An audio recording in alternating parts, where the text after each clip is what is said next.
But you have the opportunity of an extra 10 minutes, which we allocated across the parties for the alternates. So now you have 40 minutes, which you are going to use, the two of you now. And then when we go for the last round, the African National Congress, the MKP and yourself will still have chance, but yourselves and the MKP will be sharing 1 hour. It means 30 minutes each, because that is the time that will be remaining for yourselves. It's very clear. Yes. So now we take the 4 speakers, we break. When we come back from break, Honorable Mwango, Honorable Sols, Honorable Vessels, Honorable James, you should be ready because it will be your session. Honorable Cameron, your time starts now. Thank you so much. Thank you very much, Chair. General, I can see the top of your head. We'll be ducking and diving here. Thank you, Chair. General, I'm going to jump straight into it. The first question is specifically regarding institutional stability and leadership. Yesterday, especially, you touched quite significantly on leadership models and challenges, that have been experienced over the years. And you specifically remarked that SAPS is continuously being restructured and that such restructuring is never completed. Has the frequent change in national commissioners contributed to that instability? I call it instability. We may call it something else, but I think you gather what the gist of my statement is. And which, if any, of the national commissioners that you know of have actually served a full term? I'm going to add a second question. Chair, is it fine if we do 2 questions again as earlier? And the second one is, what reforms would you suggest to secure leadership continuity and ensure that operational successes, like some of the ones that you've used examples from the PKTT, are not disrupted by changes at the top?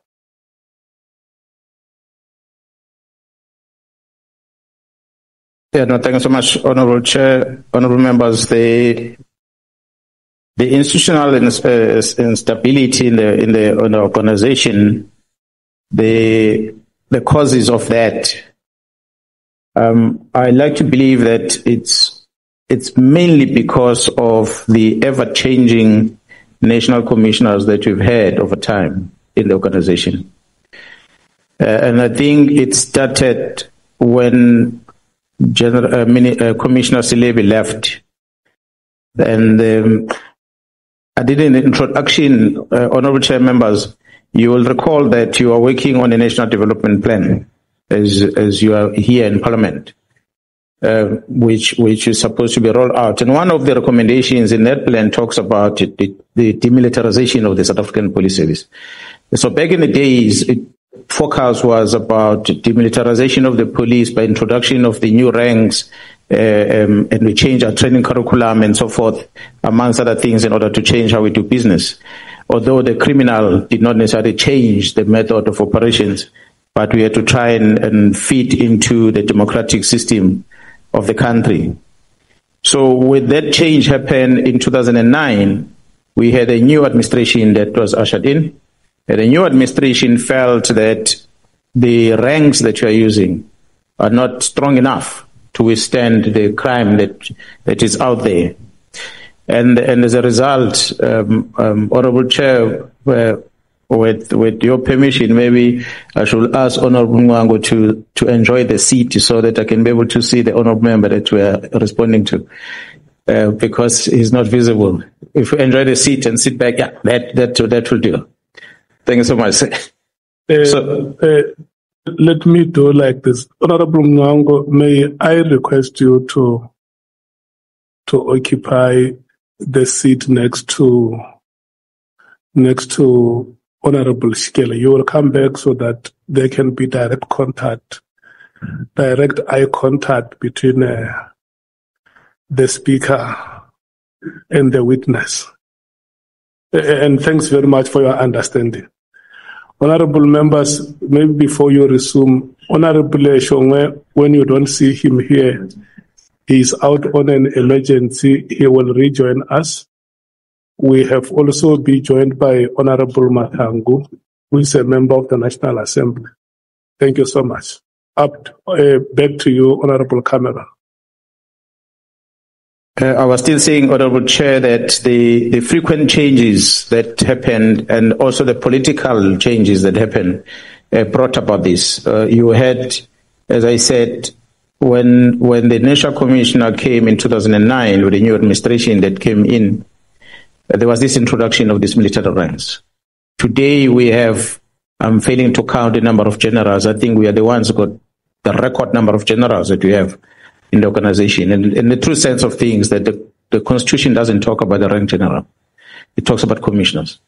But because of the will at the time that the executive changed that and amended the regulations and introduced these titles of generals, which honestly, if you were to ask me, I'll rather be called a provincial commissioner than be called a general. It's a military term that we should be using. It's some of the things that perhaps we might want to start looking at as going forward. But those, I think, contributed in such a manner that you have this then National Commissioner coming in. The Act gives powers to the National Commissioner to restructure. Before the restructuring is finalized, is gone. You know how Gerard Cele left, how long he was in the police. Gerard Pierre comes in. I came in to act at the time. It was on an acting capacity, not permanent, but then Gerard Pierre came in and she didn't last. There were issues and she left. So each time one comes in and there's a structure is adjusted again. But the process of finalizing the structure takes long as well. It's something that should have been looked at differently to try and shorten the plan. But perhaps anyone who comes in as a national commissioner ought to have a strategy in the plan that maybe within the prescribed timelines, such a plan may need to be presented to the portfolio committee of police and be approved and adopted, and which must then be accompanied by the structure, so that once it's agreed there, then the structuring happens. Within the first 12 months, it must be finalized, so that at least you know for the rest of the term of that administration, you have a structure that is adjusted to fit a strategy that has been presented and approved and be adopted by government going forward. So those are some of the things that I feel perhaps we might want to look at adjusting as part of the reforms that could help us. But some of the things, as I said, the national commissioners that came after Gerard Cele did not last long, and there's not even a single one of them that has finished the term. So we've had acting new national commissioner, acting new national commissioner, acting new national commissioner. So it's always been changing, and largely that is influenced by I spoke earlier about how the ministers move. The new one moves out, comes in, and the new one is out. There's no exchange of notes, nothing. Same with the police. The new national commissioner is gone, the other one takes over, they don't talk. There's no handing over certificate. That which we lectured on in terms of handing over, we don't do that at that level. So as a result, you have a new national commissioner coming in and starting things afresh, especially because the law empowers the president to appoint a woman or a man without prescribing the skills and qualification that a person must have. So if you're going to get someone who's not familiar with policing, it's going to take you that long for that person to try and understand what is the need of a constable on the ground before you can address that. And we worry about positions at the senior level around our offices and the likes. That's part of the problem that we have. So if you were to ask me about some reforms that you might look at, I spoke about one in my statement, that I think it's time that we revisit the Constitution as this Parliament of GNU might want to revisit the Constitution, the section of the Constitution that talks about the central command and control of the police. Let this national commissioner be held accountable for, yes, reports will come from province, as the Department of Education will do, but each province is held accountable for the performance of education in that province through the MSC's office. The Minister of Education will come and release results in the country as a whole, and yet the minister is not necessarily directly in control of what's happening in a specific province. We might want to adopt something similar to that. It's across different departments, but reserving a certain priority of crimes that cuts across the board that might need to then be elevated as a national priority crimes that be handled at the national level.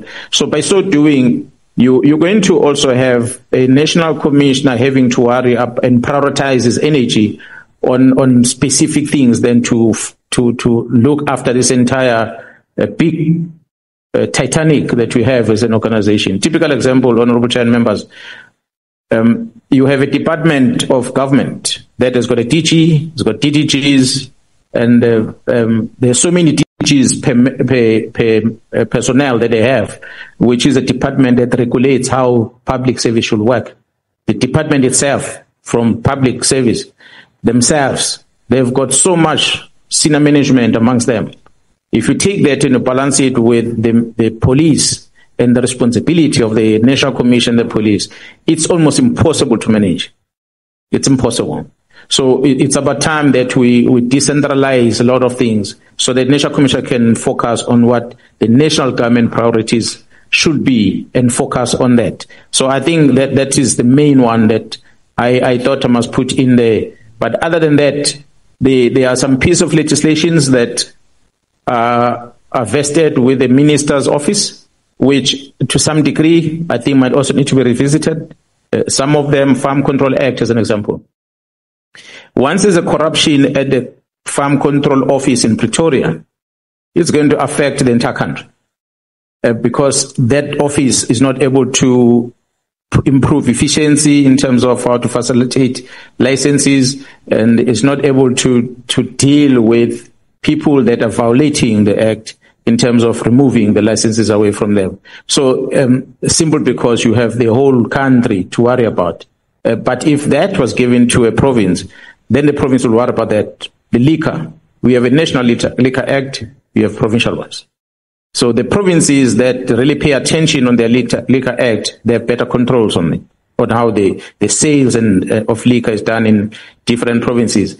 But the national liquor is still there because it regulates this shipment of big liquor outside the country, things coming into the country. It focuses on those, whereas the provincial legislations are looking at things that are happening within the province. So whilst in the police you want to decentralize and be able to control in a smaller scale at the national office on some of things that you need to focus on as the police, but there is also some piece of legislation that might need to be reviewed that will allow the police to be able to perform their task better. And I believe if we do those things, it might create some stability within the management of the police.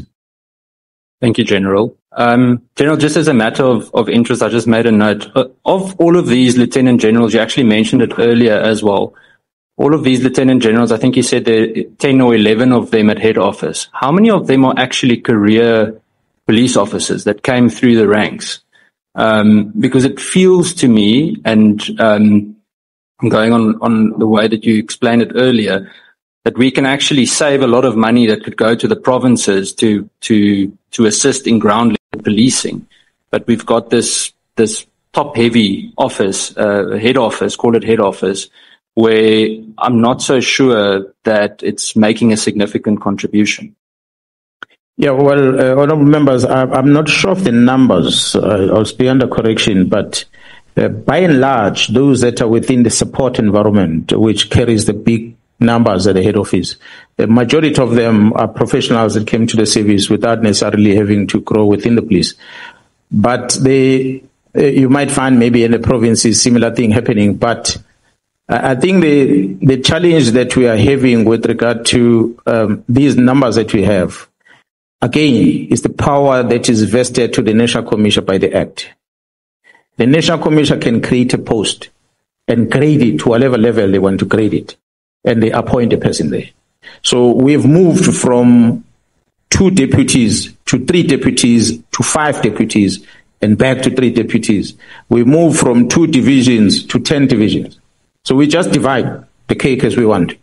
We divide to create a post.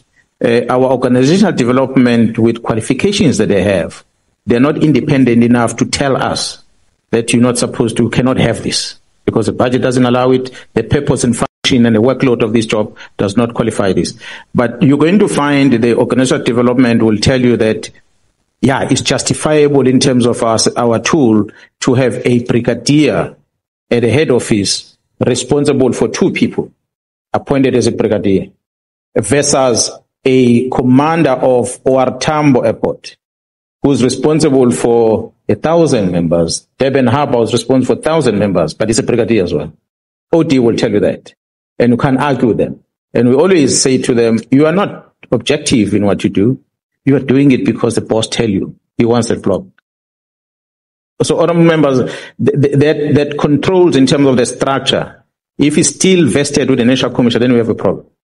Gerald Stolle signed the structure on what I drafted on my iPad as a proposal. When I walked out the door, the unions came in, the structure was signed on the day, according to my proposal. That's why today we have a division called Visual and Operations, because I'm the one that proposed that we might want to come up with something like this. Said, no, I like it. You put it in structure, sign it. Without research, without doing anything, and it's implemented now. So those are typical examples. So Parliament does not play a role in terms of controlling this structure. So maybe we might want to revise that, say, before you have the structure finalized, yes, you can engage with the labor and everyone else, but bring it to Parliament and it must be supported by your strategy. And then we can look at the money, total budget of what goes to compensation and versus what goes on operations and what goes to the executive versus what goes, because the cost of one lieutenant general in the police, beside the annual package of one individual salary, you have the support staff with you. So you spend at least easy 5 million rand per annum for one person. And add the furniture, the vehicles, the running cost of the office, it amounts to a lot of money. But those are things you don't pay attention on. So when you then ask yourself, is there need of that office? When you realize that, no, actually there's no need of that office. You can do without it. Okay. But because someone we come from a time where National Commission decided to have the head of communication at the lieutenant general level. Then it's been downgraded again. You're going to find another one who's going to upgrade something, and another one coming in and downgrade. It depends who's a friend that wants to be entertained at the time. Okay. All right. Thank you, General. General, I want to move to the famous 5 March meeting. I laughed the other day. I went and watched it again on YouTube, and I saw it's probably one of the highest watched parliamentary portfolio committee meetings in a long while. You've said that the PKTT was highly effective. We've seen a lot of the results. On that day, General Khumalo spoke about it as well. The National Commissioner touched on it. Just in terms of the 5 March meeting, General Khumalo and Minister Mkhwanazi briefed Parliament on the PKTT's phase out and its successes. They presented it. We've all seen the presentation. But there was no objection from General Khumalo or anyone else for that phasing out. The way that the minister presented himself and the way that the National Commissioner concluded matters when we spoke made it difficult to see that there is a disagreement about the disbanding of the political killing task team. No one in the committee that I'm aware of said, no, wait a minute, there's a chaotic conflict going on here. What was the situation at the time? Because all of the messaging seemed aligned. Honorable Chair and honorable members, and I must thank you first, honorable member, for allowing me the opportunity to appear before the Portfolio Committee. Honorable members, a normal culture is that the Portfolio Committee is going to write through the Minister to the National Commissioner and inviting the police to come and appear before them to present whatever the Portfolio Committee wants them to be presented. But in this case, I personally contacted the Honorable Chair of the Portfolio Committee and requested that he please, if there's a meeting coming up, he must invite me because I need to speak about certain things that are troubling me, that are affecting the organization. So he tried that meeting, I think it was early as February, if I'm not mistaken, and there was something that happened and it had to be postponed to March, and eventually we met on the 5th of March. So we would have met earlier than that. So I was not part of the development of the presentation. I did not ever know, because it was not shared with me, the presentation that was present. I was shocked to sitting in my office and I see here they are agreeing with what the minister is saying. And to me it was disturbing, but I couldn't say anything because it's coming from my boss. That means my boss is in agreement with what the minister is saying. So he is the National Commission. If he decides, so it goes. I can't stop it. But the appearance before the committee, I agree with the honourable member that at the time when the presentation was made, the Minister of Police was in support of this winding down plan that was proposed, and the National Commission is the one who came with that proposal of this winding down plan. So therefore, I wouldn't have expected the committee to do anything about it, because it was just an information sharing for noting. I don't think it was for the committee's decision, that one. The only one that for me, which perhaps some of the things being viewed the most, is my comment on it, where my part came in. I think my expectation on that one, Honourable Chair and members, is that I've hinted on the involvement of players outside the police, people that are in position of sensitive things. I introduced the problems that existed in 2011 going forward. I was expecting a follow-up from there, to say, you can't come here before South Africans, because Parliament is South Africa. So when we appear there, I thought I'm now reaching South Africans, whereas we are visual, everyone else can watch this thing live, and there's going to be some movements on it, and nothing happens. And so I was kind of, demoralized in a way that the place where I thought is going to make us to do something, nothing much happened. To be honest, Honourable Chair, the member of the very same portfolio committee that the Honourable Chairperson of portfolio committee knows very well, Mr. Adams, I don't know if he's here today, but his response on that day was clear to everyone that he cared less about what Khumalo is presenting. He cared more about the narrative he's pushing. He's the one that's been behind this promotion or the appointment of this young lady into the post of a brigadier in the police. When it was put in that very same meeting that Gerald Khan, his blue-eyed boy, was promoted without advertising a post, from a rank of a colonel to a major general, without advertising a post. And there's no talk about that. But we want to criticize this one. So, sorry, General, interrupting. I think General Masemola also said that included General Moodley as well. That was mentioned. But you would expect that the members to pause and say, wait, this appointment of this girl is not the only thing. Let's look at the entire problem. But because they were so focused on their plan, they ignored whatever that was presented, and they focused on what they're doing. I mean, his opening remarks of the National Commission that day about the counter fight from members of Crown Intelligence was not necessarily taken forward. So I would have hoped that something good is done about that. But in as far as the task team specific is concerned, I don't think the portfolio committee will have done anything about it, because this was just an information to share. And the biggest problem for me was what is happening at intelligence in the main. And I think at the time, I don't even think that the portfolio committee was briefed about the CJ Ops that is running in Gauteng, the counterintelligence operation and all the challenges we're facing. I don't think we share that with the committee on the day. Thank you, General. General, furthermore, two or three questions I think just for clarity's sake, am I correct then? I think the assumption, or I think you mentioned it in the commission as well, but is it that same member of the committee that speaks with General Khan? That's correct. And the Inspector General of Intelligence. Okay.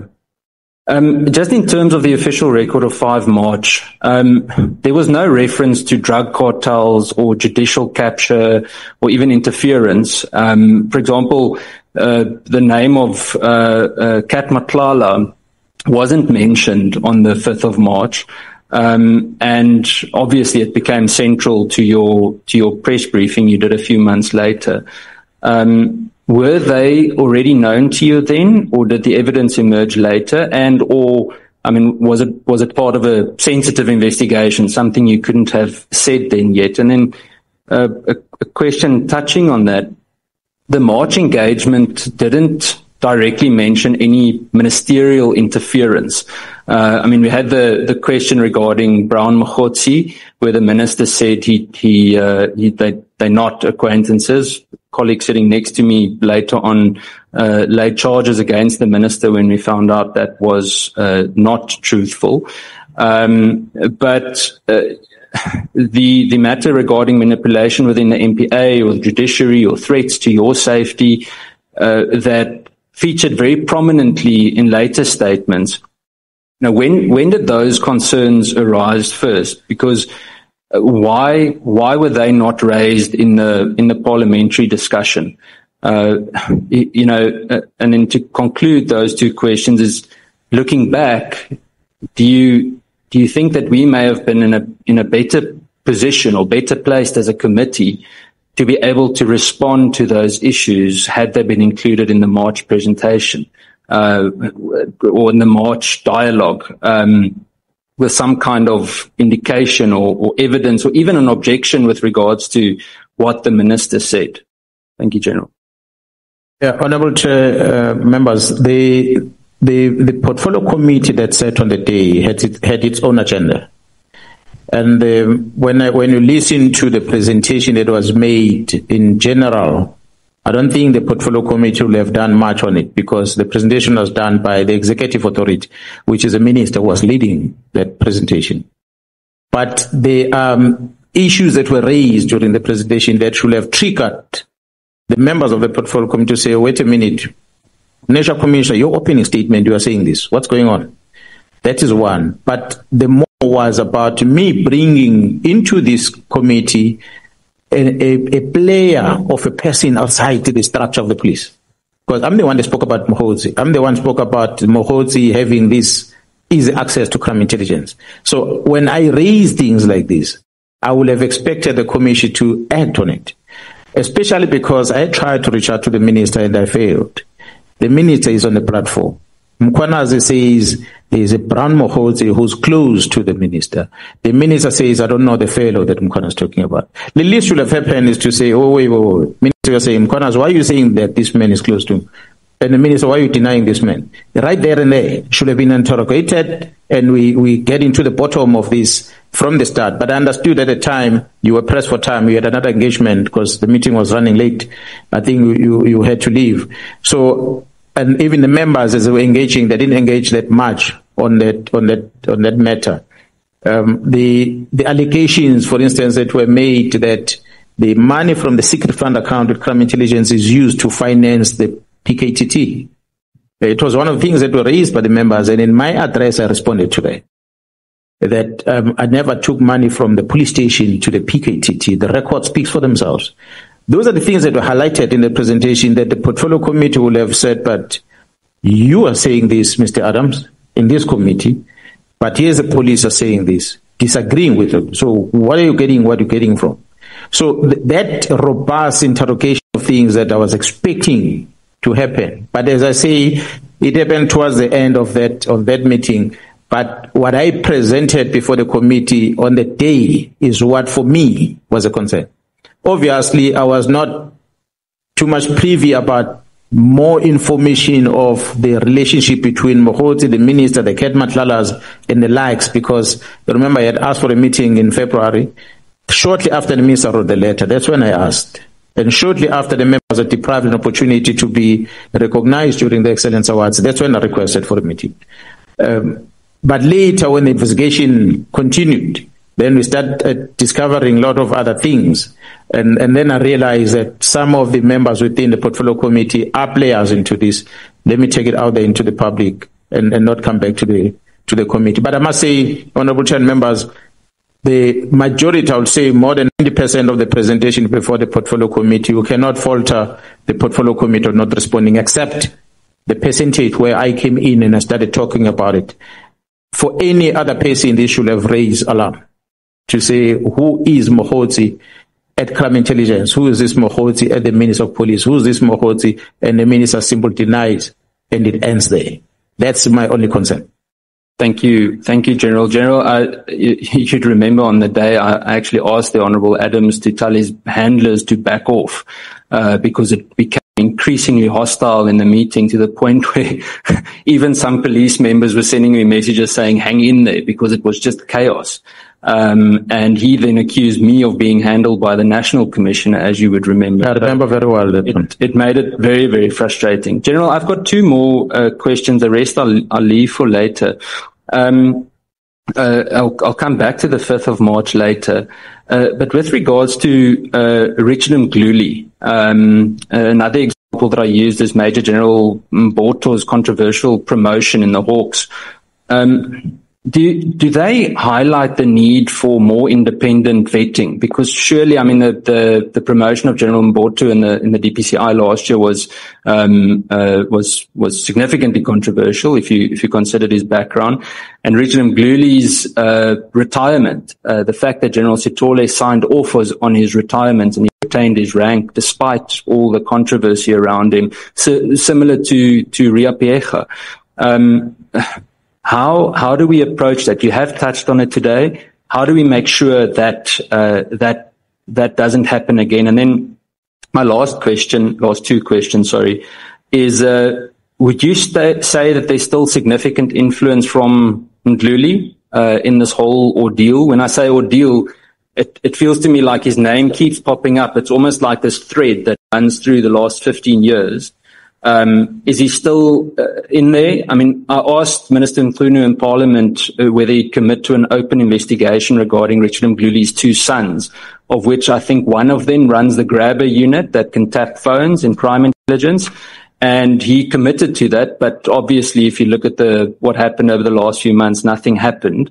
So that's the Richard Mkhwanazi one. And then my last question is regarding misinformation. You've spoken publicly about rogue elements within the system. Given the sensitivity of I think yesterday you touched on threat and risk assessments as well, particularly those concerning public reps, whistleblowers and police officers that are at risk. What dangers do these leaks of information out of the rogue elements in, for example, crime intelligence or SSA for that matter, pose to those individuals? And do we know who these information agents are? You mentioned some of the journalists. Are there people that you can share with us that keep on, say, for example, using social media to drive a specific agenda? Thank you, General. Honorable Chair and members, maybe let me start with the very last one. I sit here as the Provincial Commission KwaZulu-Natal, and I've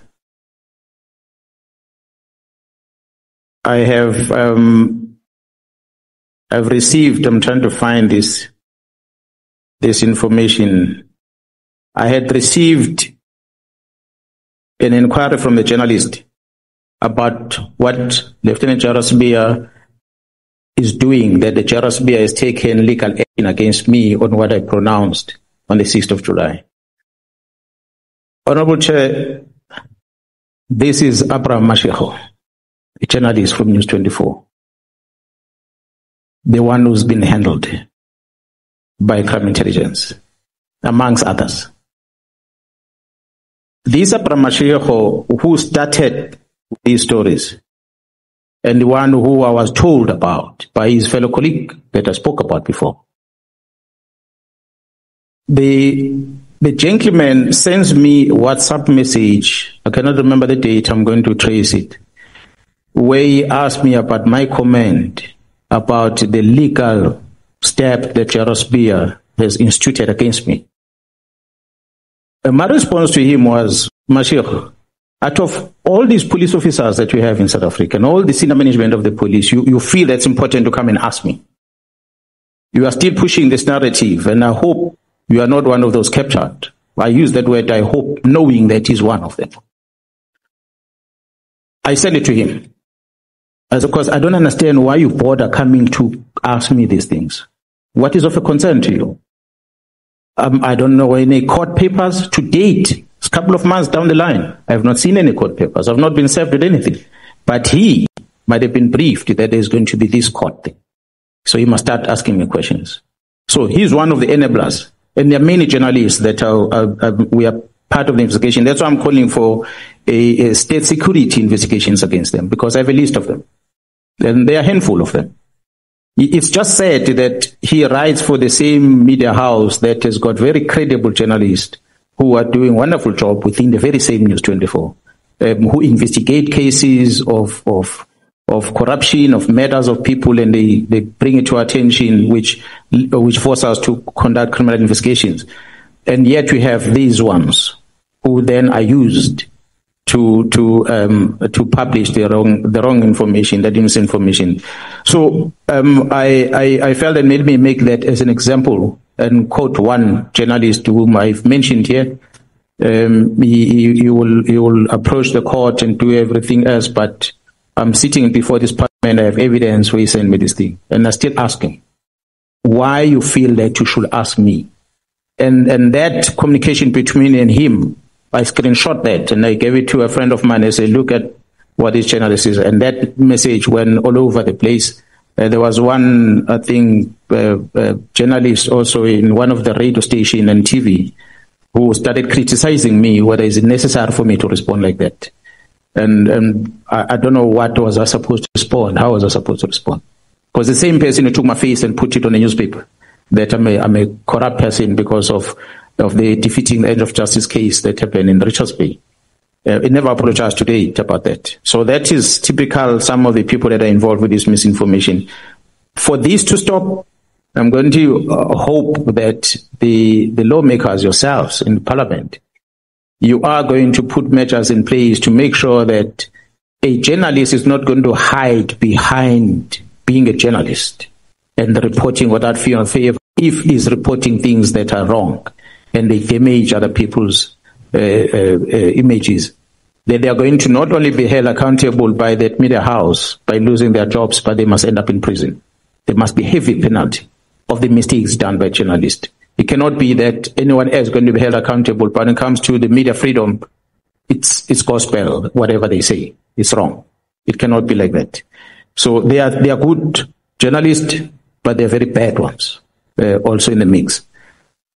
The Mkhwanazi matter, I cannot say it is still playing the part. Look, we might say, I've said yesterday, that there are family members of General Mkhwanazi still within crime intelligence. I'm not accusing those family members of being wrong like Mkhwanazi. They might be good police officers. I don't have the facts. But by association, on the risk management point of view, you ought to be careful and say, the person associated with this one, the person was associated with, was implicated in the following, therefore let me shield this one. Just a benefit of not this one being accused of being involved in the wrong things. Let me protect this individual by removing this person out of the sensitive environment and put them somewhere else. So there's some of the reforms that General Kumar is trying to implement. Some of the reforms that have been blocked. And the manner to block them is for those members within to spread the information and take it out there to the public space. And there's no consequence for that, unfortunately. And so if the ad hoc committee were to really look at how to protect the information leakages within, and if it does detect it, like Mr. Adams, who then has, and Ms. Kola Barnard, who then are in possession of such sensitive information, they negligently take it out there, they should go to Portsmouth and sit there for a while so that they learn something. It cannot just happen because they are executive, they are in parliamentarians, and must be easy like that. If that happens, next time they won't take that information from there. Honorable Chair and honorable members of crime intelligence get arrested. The person who communicates out in the social media is an ex-police officer. The lady, your enemy, I forgot the name. She likes to say she's my enemy, but you can say the name. Patricia Mashale. Patricia Mashale. Patricia Mashale sends a WhatsApp to Mr. Adams and says, we did it. They communicate like that. We did it. They were in a mission to see to if these members of crime intelligence are gone. They communicate, they say, we did it. I know I was disappointed with Patricia when I saw that message, and I said, but this is a regarded person as a whistleblower in the country. So what is this now? Is this a whistleblowing? You cannot be a whistleblower if you are damaging an institution. You must go and talk out about something if you have failed through the structures to get matters addressed. Then you can take it out and be a whistleblower. But you have a platform to address things. Why do you take it out whistleblower? So when the letter of disbandment of the task team was released, she's one of the people that circulated it on the 2nd of January. How did she get hold of it? Those are the questions that one is asking. So that you can see that within crime intelligence, they're not only dealing with parliamentarians or the journalist, they are dealing with anyone else that can spread the news, fake news. So those are the things that might need to be looked at going forward. To ensure that we have a clean system in the organization, is one thing to vet people coming in, and I said yesterday, I said I had an opportunity to be briefed about the system that SIU is using to try and maintain integrity within their space, that we must perhaps, I challenge maybe the portfolio committee to sit down with SIU and get to hear what is it that they do, how they do it, and build from there. Maybe there can be a better institution somewhere that can do better things. The bottom line is, Honorable Chair and members, it cannot be about you come in, you take an oath, and you are forgotten after that. You take an oath today, you walk out the door, you accept bribery, and you just continue doing wrong things, and nobody bothers. There has to be this constant assessment done throughout, so that you are evaluated whether you're still fit for a job or not. You cannot just leave a person forever to be there, not knowing that it's compromised already. So there must be that continuous, but it requires a policy. It requires, because it becomes an employment condition of police officer. So the legislation must talk to it, and the policy that comes from the minister must talk to it, so that the national commissioner can employ that when he employs these people to their service.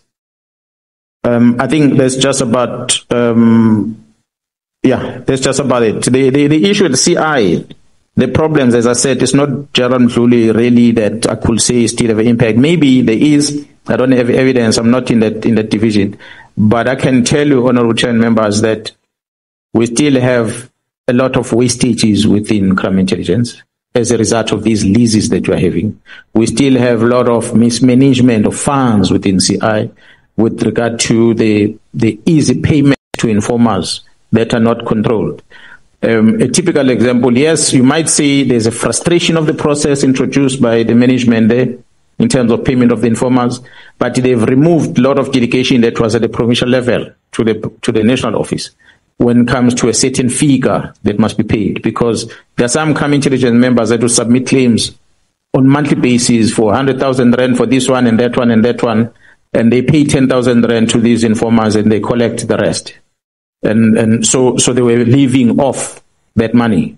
So until then the generals and the management start saying, we want to see production before you submit a claim. These vehicles that were collected from people like myself, for instance, who are not working at crime intelligence, but crime intelligence will use the secret fund to buy me a luxury vehicle and I keep it in my house. So there are many of some of the senior officers in the police that were in position of such. That Gerald Khumalo had to do an audit on it and collect it. Unfortunately, one brigadier, Jans van Vieren, is one of the enemies within these people at crime intelligence, because she's coming from PSS, she doesn't know anything about crime intelligence. Gerald Khumalo brings her there and says, do an audit on all these assets. When she goes and check where these assets are, she becomes an enemy herself, because she's doing a job, but she's painted as a bad person. And she's never been a bad person before. Suddenly she arrives at crime intelligence, she's a bad person. So it is those challenges that we're experiencing within. That's why I was saying, how do you then make crime intelligence to account in Parliament, where you have the committee seeing the open account and you have a committee seeing the covert account? So maybe if everything moves into one committee and be accounted at one place, then we're able to scrutinize the entire value chain. I challenge the committee and yourselves. I'm not sure if the Auditor General of South Africa will be able to share the report with you, but for sure the Joint Standing Committee maybe might be able to do that, just to show the audit that they've done at crime intelligence over the past 5 years, before Khumalo's arrival and when Khumalo was there. Okay. The proof is exactly there. You'll see that Khumalo has done so much to improve the works of crime intelligence. But because he's facing this much resistance, he ends up in prison today. and the whole South Africa thinks that he's a bad person, not knowing that he's the one who's been doing the job and is the one that is suffering today. So those are some of the things that end up undercover because of the nature of how the crime intelligence work, and it's not visible. He might not be confident to talk about it, but I'm raising it because, well, I'm not within that space, so I'm not going to be held accountable for such. Thank you, General. Chair, do I still have 5 minutes? Have you ended your questions? Have you exhausted them? I have 3 very brief ones. That's actually 1. 3. Yeah, remember, you share your time with your honorable member. So long as you have an arrangement on how we do. You are sharing the time. I'm fine. And I also want to say, Chair, it's her birthday today, so we must just didn't mention it earlier. General, 3 questions. The first one, the leases that you speak of in CI. Are you able to disclose whose properties are being leased internally, that they are not meant to obviously be leasing, where they're getting a significant amount of money out of CI? That's the first question. In terms of the so-called whistleblowers, do you have any indication that whether whistleblowers, or I didn't want to call them influencers, but people that have been driving this narrative are have been handed brown envelopes, figuratively speaking? And the third one touches back on the threat and risk assessment issue. And I decided to ask it after your previous answer regarding the post on social media that we got them. The threat and risk assessment of my own family was shared on social media that was leaked from these very rogue CI members. There was zero consequence for them. I know there was an investigation. To this day, I don't know who leaked it, but it obviously puts myself and my family at risk.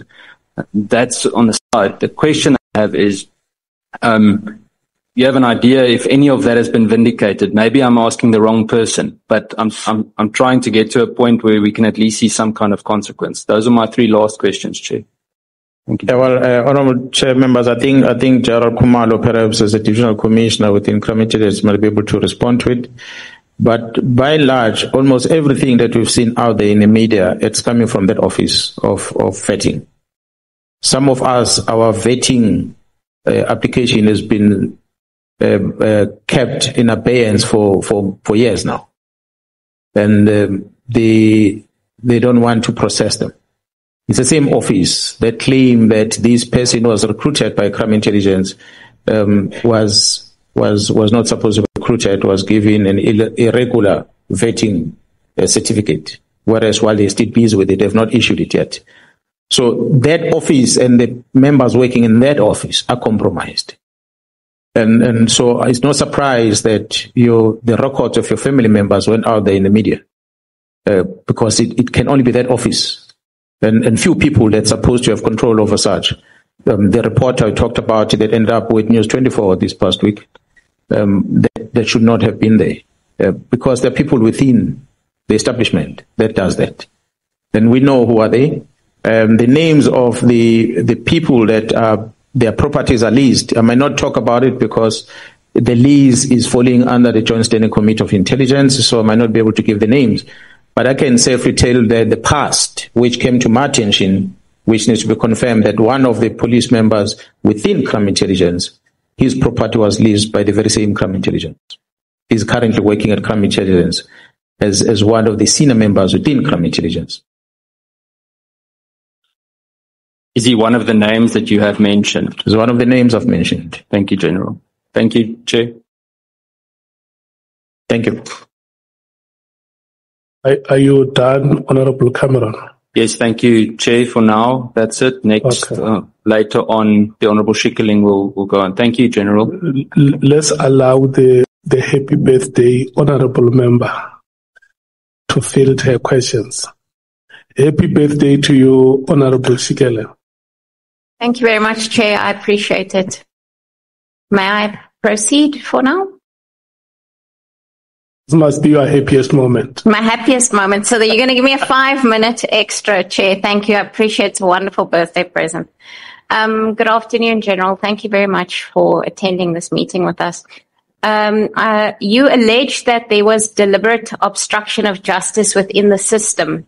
Can you perhaps share with us some documentary evidence that the Minister or any other senior officials deliberately obstructed justice? You have documentary evidence.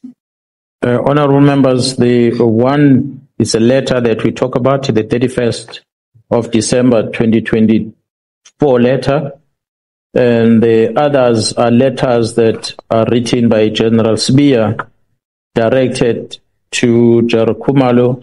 If you look at the NSM annexure on Volume 2, you're going to find them as referenced. The first one being the 31st December letter, annexed at NSM 5 on page 78 to 79. And other one information that we have is NSM 8, which is on page 223 to 224. General, perhaps let me just clarify, besides the official letters that you have in your possession, you don't have any other documentary evidence? Well, the one is not here, it's WhatsApp communications. They are not here with me, but the team can make them available if required. But that's another documented evidence that we have. Thank you, General. So, I mean, you've said that on the 2nd of January you were informed about the letter. How did it come to your knowledge? It came through a WhatsApp. Someone that is close to me sent it to me on WhatsApp.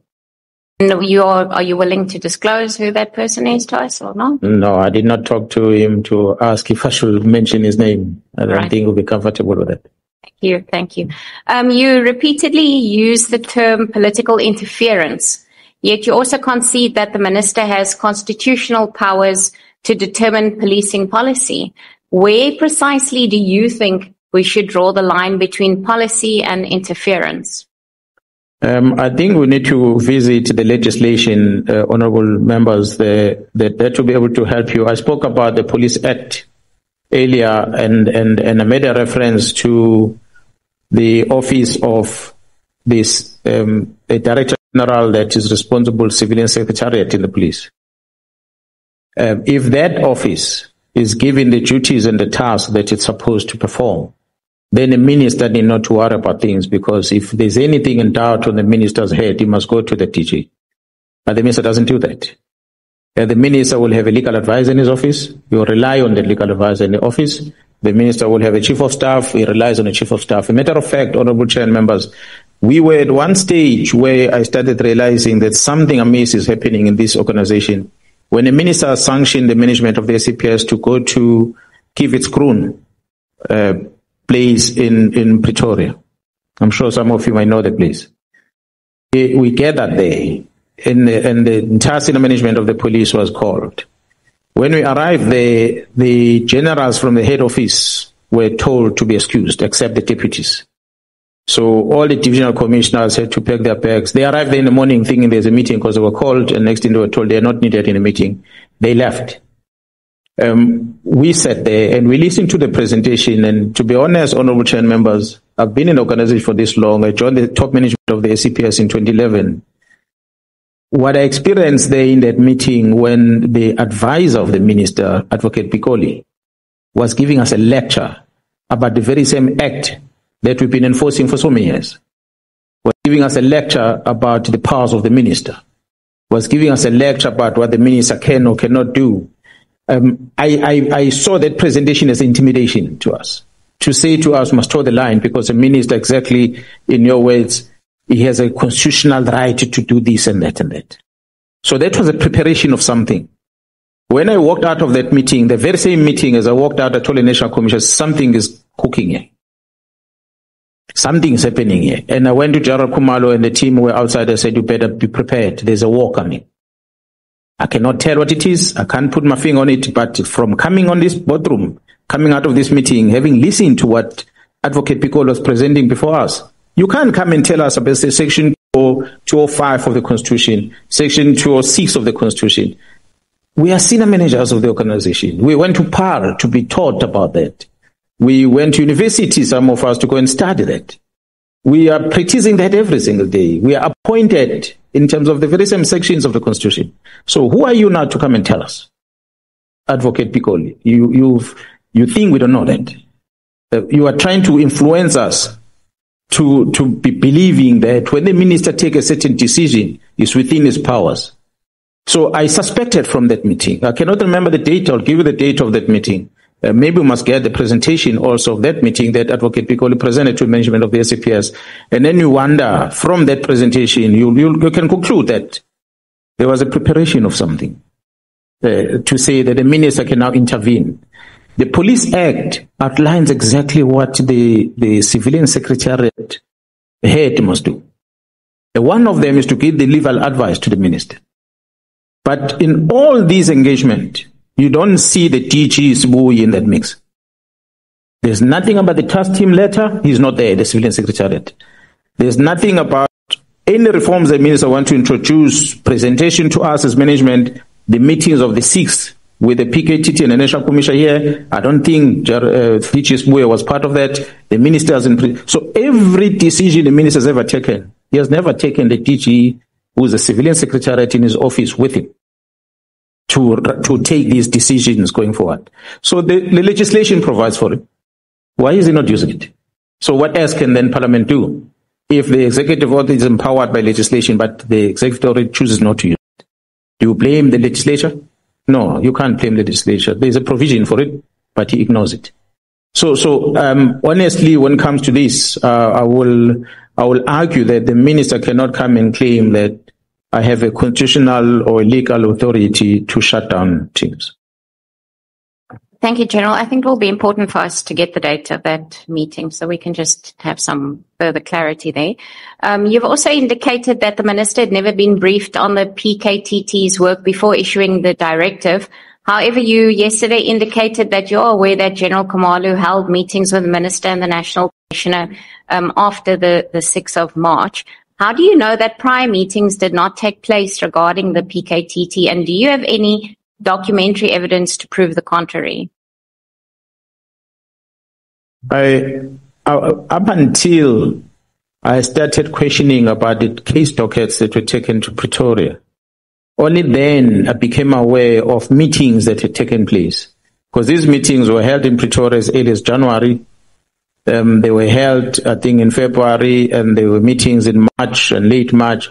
I was not informed about all those meetings until such time, and I said, National Commissioner, I need a statement under oath about these dockets that have been taken away and the team been shut down, that whether did you authorize it or not. That's when I became aware that there was a proposal which was not taken by the minister of agreeing to his letter, but in the terms that the National Commissioner wanted to introduce. And the minister did not agree to that. And therefore, I think they realize that if that is not done, because I already said it on the 5th year that you shut down the unit, you stop investigation, you're committing a crime. Here in Parliament, I said that. And I don't know whether maybe that is that what National Commission end up saying, you know what, I'm no longer going to entertain or make any new proposal to the minister. Let him allow Mkhwanazi to do what he wants to do. Thank you, General. So you allege that the crime intelligence has been in crisis since 2011 and that we're seeing similar patterns now since then, or to that time. At that time, then, the Minister of Police, Nathi Mthethwa, may his soul rest in peace, had ordered the closure of the Cato Manor unit. Would it be accurate to say that the current closure of the PKTT mirrors that situation? I don't think I get the question correctly with regard to the Cato Manor versus the PKTT. If the member can repeat that, just so we can understand exactly the question. The Cato Manor unit was closed down by the Minister of Police at that time. Is that correct or incorrect? I'm not sure whether it was closed by the Minister of Police. I think the former general who was in charge of that team might come and explain. But what I know is that the members that were working at the Cato Manor, they were arrested, most of them. I think that's what led into the unit not working anymore. I doubt whether there was any directive for the unit to be shut down. So you earlier indicated that there are detectives that were rotated to root out corruption, as some were found to be involved in illegal activity within the PKTT. How many members are we speaking of? Have they been charged for any wrongdoing, and are they still in the SAPS?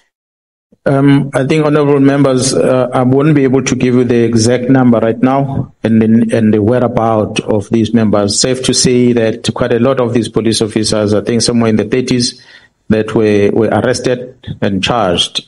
Whether they're still within the service or out of the service, I'll be wrong if I say upfront that they are gone, all of them, or they are still in custody or not. It's some information I can make available, maybe through the portfolio committee. I can share that, or through the chairperson here, the Joint Steering Committee, the ad hoc committee. If it's needed, then we can provide that information. General, you state that the 121 dockets were removed from the PKTT on Lieutenant General Sabia's instruction, allegedly acting under the minister's orders. Did you record any formal objection in writing or open an internal investigation at that time to safeguard those case files and their evidential integrity, considering that most of them do come from your province? Yeah, well, I never communicated anything to the minister, never spoke to the minister, neither did General Sibia. The only thing I did was to write to General Khumalo to ask him about this, what I'm hearing, about the dockets that have been taken to Pretoria and the reason for that, and he gave me the response on that. And subsequent to that, I wrote to the NPA in the province, because they had given us directive to arrest people. And so I had to tell the NPA that we have failed them, and we have failed our clients because we have not arrested anyone. Simply because the dockets were moved to Pretoria, so they were not in a position to do that. So those are the correspondences that I had. But other than that, mine was to try to engage the minister through an informal way, which is engaging the National Commission. I would not have formally written to the minister and asked for a meeting and discussing this thing. When I ended up sending him in a WhatsApp, it was a desperate move to get the minister's attention. Thank you, General. I actually want to ask you about that, because you did mention that you attend regular meetings of the Board of Commissioners, and surely such explosive allegations affect all of your commissioners. It's not just one province. Don't you think that it would have been appropriate for you to address it at that platform, or sought assistance from your colleagues in the Board of Commissioners? I said earlier when I appeared before you yesterday that, honourable members, the POC, by law, it's supposed to be National Commission, Provincial Commissioners. But in reality, it is not. It's the National Commissioner and every other Lieutenant General, including Major Generals at the head office. The agenda is prescribed and is available for the members to look at it if you so wish. There are matters that have been tabled in that POC for noting, and some of them for discussion, amongst others. But as a provincial commissioner, we might have an opinion in that meeting, but the majority might vote against you. Let me give you an example of it. Example of it is when the Prim of Gauteng, with a good intention to fight crime in the province of Gauteng, but they started a unit that by law should not exist. The Mapanya Panya that is famous. I raised that at the POC. Then I said, this is illegal. It's against the law. The Premier must be advised. He's got good intentions, but it cannot be done. The law doesn't allow it. The very same senior managers in the police says, no, just leave the Premier alone. We like this proposal. The following POC, legal services came up with a presentation, and they argued the same thing that I argued. Legal services. They presented that which is done in Gauteng, it's against the law. It should not be allowed. So this was when there was an engagement at the executive authority between the minister and the Premier at the time. But already these members were trained, and they were said to be part of the provincial law enforcement structure. So my argument in the BOC and the support from legal services was not taken serious at the BOC. So they continue with the training. But because legal services had already taken note of it, they went to the minister and said, the minister, you cannot sign this off. It's against the law.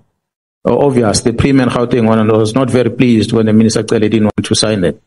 And as a result, to date, that unit, those group of members could not be incorporated into the Police Act as a result. So they are still there in Gauteng. I'm not sure whether they are enforcing the law or what they're doing in Gauteng, but legally they're not supposed to be there. So what I think at the time, which I even said and I sponsored the meeting, is that you cannot then as a province compare yourself with what's happening at municipality. I think there was a competition between what's happening at the city of Cape Town, which by law can have such a law enforcement structure. In terms of Metro Police and law enforcement, it's the Act, Police Act provides for that. But the provincial government is not provided for. The legislation doesn't allow it. So I think when it was adopted in Gauteng, it could be perhaps because there were many metros in Gauteng that are not necessarily controlled at the provincial level. They don't have necessarily a relationship with the leadership at the provincial level because of political dynamics in the province. In relation to Western Cape, where the provincial government and the local government is the same political party. And therefore, the local government with the law enforcement gets more support even from the provincial level. So therefore, that's why there's no interest of initiating something else at the provincial level. They are fine with it being at the municipality level. So I think that's where the challenge was. It's a good initiative, I must say again, that was started in Gauteng, but unfortunately, it was not in line with the law. So you have it, then you appear yourself in POC and you present things like they get shut down. This, I must say, the issue of the political task of the closure of the team was not necessarily discussed in that BOC. There was never an agenda item to discuss that. The agenda items at BOC are things that are prescribed that we're engaging on, not operational things in details. So this one did not get a time in any of the BOCs. Thank you, General. General, you said that the members of the crime intelligence will be forced to defend themselves and that the best way to do so is to tell the truth and that when the truth comes out, this country will burn. You made that statement yesterday. Can you clarify exactly what truth you are referring to and why you believe it would have such a devastating impact on our country? Honorable Chair and members, when the intelligence community operate, in order for them to be able to protect the citizens of this country, they must apply covert strategies that you when you become aware of it, you might not approve of it. But they are necessary to protect the citizens. They are necessary to protect the country. So it is that which I was talking about, that when a safe house is rented for a particular individual for the sole purpose of protecting that person, and the safe house is then rented for this person to go and stay there. If it comes out in a public place, a typical example might come if for whatever reason intelligence feels that the best way to hide this person against these criminals is in Camps Bay here next door. But the property that is found in Camps Bay, it cost 50,000 rands a month. And when it's presented before the citizen that we are renting a property for 50,000 rand a month, the first question is going to be asked is, why did you choose that one? Because it's so expensive. Any 3 quotations that you've used, why did you go for that one alone? You should have advertised this thing open in a tender so that you comply with the act in terms of procurement. So all these questions end up being asked. Whereas you want to hide this person. So you can't have a luxury of advertising. You go there specific, said, I want to use your facility in a safe. We've identified it safe enough to protect this person. We put this person here. They negotiate on the side the cost of that and they put a person in it. But if it comes in open, you're going to start asking whether was this in line with the law. If it's not in line with the law, then you've broken the law. If you want to do this, you must go this fashion, you do this. And that will defeat the purpose of protecting such information. I'm using that as a typical example because it applies. The cost associated with it is one thing. The next thing will be whose properties that you are renting. That's why I said yesterday, you're going to hear the names of the owners of properties. Of some of them might be in this hall where we're at. And then you're going to say, yeah, you rented Mkhwanazi's property because of corruption. Yes, it's in Mkhwanazi's property. but it might have been a proper property to use at the time. That's why we chose that one. Unfortunately, Mkhwanazi did not declare that when he submitted his financial statements at the end of the financial year, on his disclosure.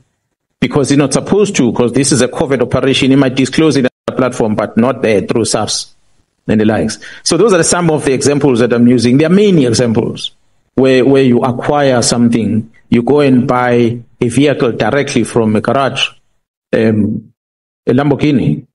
And then you're going to ask the question, why do you buy a Lamborghini for a police operation? We don't understand as citizen, but because the intelligence wanted to infiltrate the Lamborghini crew. So you can't come with a test to mingle with the people that drive Lamborghinis. You must come with a Lamborghini as well to be in there. Until that operation is done, then we dispose of the Lamborghini somewhere else. So those are some of the examples that I can use, but there are many things that the intelligence community do to protect you and me that are done without necessarily following the same legislations that you pass here that you know of. They will know about it at Joint Standing Committee, not you. But it's within the law. Even with the Auditor General of South Africa, when it comes to audit, it's not every auditor that is allowed to walk in and audit there. It's certain categorized auditors that have gotten access to. So they audit, they produce reports, and those reports are classified. You'll never see the Auditor General of South Africa standing before South African and talk about that budget and the audit done there. They won't say it. They'll produce report and keep quiet because it's a nature not only for South Africa, all over the world. That's how it works. General, I mean, your press briefing was bold. I don't know if I could put it another way. Obviously, there must be some of your senior colleagues and superiors within the police that did not take kindly to this disclosure, obviously. Do you have any records such as emails or memorandums or reports or threats even that you've received after this statement of yours on not only on your life, but that of your family? And, you know, what pushback have you received? From my colleagues? Yes. I have not received any pushback from my colleagues directly. I like to believe indirectly, yes, I did, except Jairus Bia, who went on the national TV and started saying that I want to be a minister, but that I shouldn't challenge a minister. I think that's a mistake they made by making a minister to sign a letter thinking we won't challenge it. That was his mistake. He thought we cannot challenge that because it's signed by the minister, and he was wrong.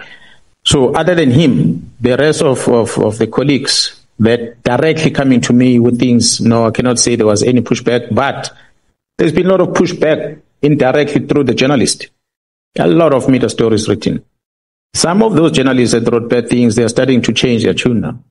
And they start connecting the dots themselves, which is interesting for me because, well, if they made a mistake, they must acknowledge that and be objective about things.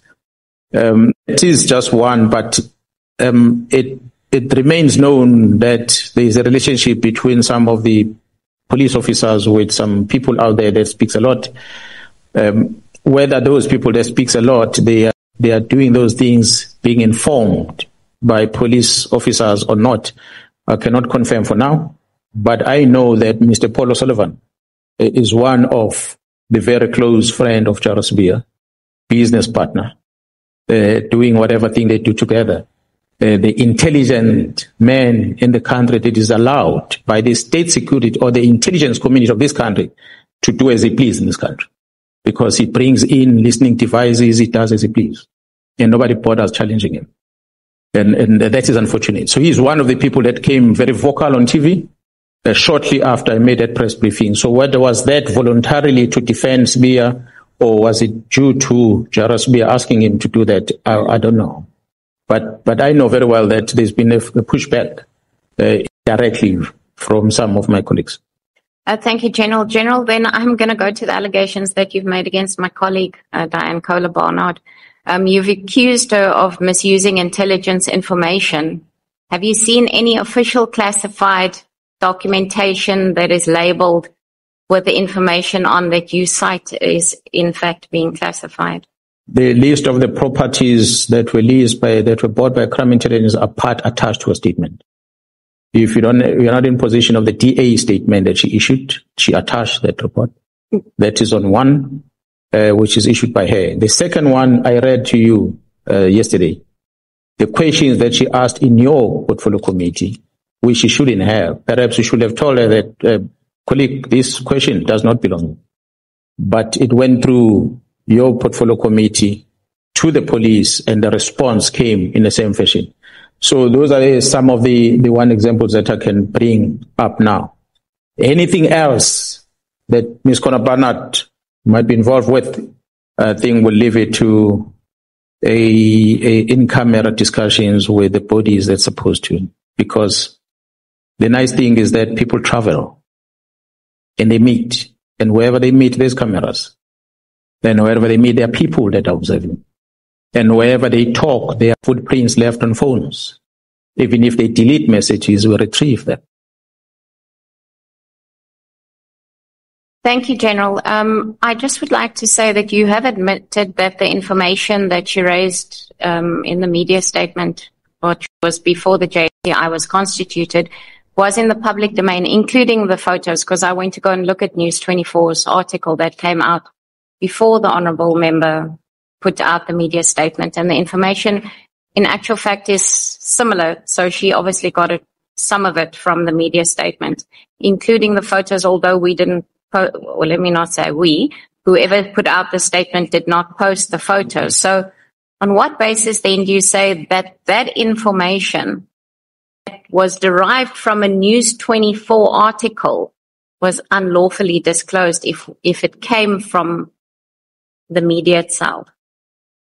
You said, Honourable Member, that is your colleague, so I will not be surprised if you somehow would want to protect her. But awesome. I said yesterday when I presented that Ms. Barnard, Honourable Barnard, should be politically correct in this House, that she was sworn in as a member of the Joint Standing Committee of Intelligence last year, or previous administration. I'm sure you know that. She was a member there.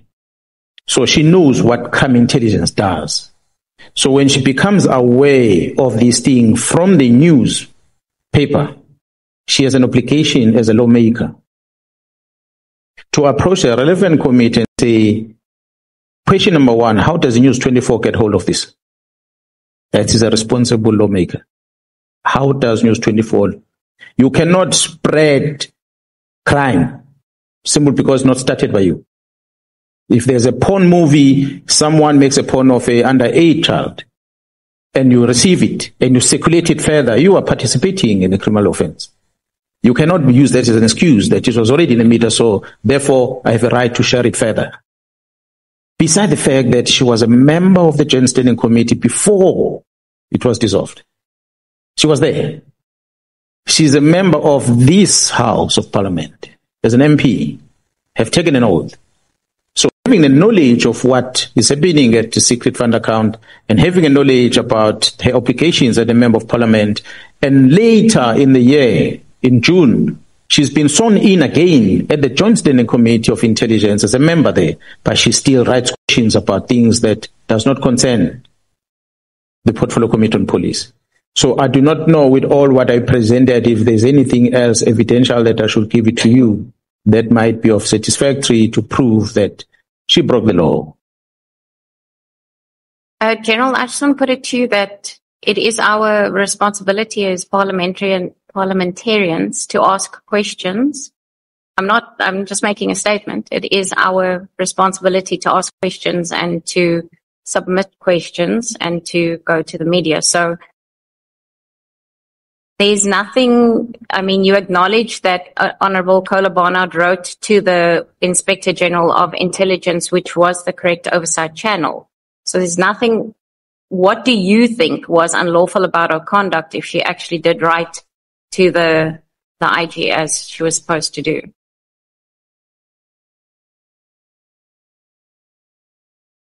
Honourable Chair, Honourable Members, I'm going to repeat again.